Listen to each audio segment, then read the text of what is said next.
J'ai eu une touche, mais une petite touche, j'avais pas eu l'impression d'avoir un gros poisson.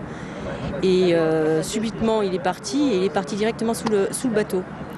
Et quand il est parti sous le bateau, là, on a vu que c'était vraiment un gros, parce que la canne était pliée, j'avais même peur qu'elle casse. Et mon mari donc a mis le moteur en marche, et puis on a essayé de suivre le poisson. Voici le plus gros silure jamais pêché à Lyon, qui plus est par une femme. Un poisson sorti des eaux du Rhône, près du confluent, après 20 minutes de combat intensif, ramené sur la berge, le silure devra se plier au rituel de la mesure. Bien au bout. 2,54 m. On frise le record de France, quoi, et, qui est de 2,56 m, donc là on est de 2,54 m, quoi. Donc c'est très beau, et sur Lyon, on n'avait pas eu d'écho de poissons de cette taille-là, quoi. Donc 2,50 m à Lyon, on n'a jamais entendu parler, quoi. Des poissons jusqu'à 2,40 m, 42 m.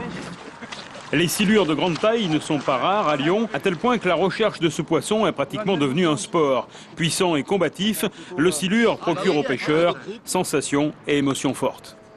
On le traque, c'est la traque du silure, quoi. On le cherche, on a un sondeur déjà pour nous aider, on cherche les profondeurs, on connaît un petit peu les habitudes du poisson. Et autrement, c'est à nous de choisir l'appât que l'on doit utiliser, quoi. Donc ça peut être aussi bien des vers, des encornets, des différentes sortes de poissons. Et aujourd'hui, c'était un gardon.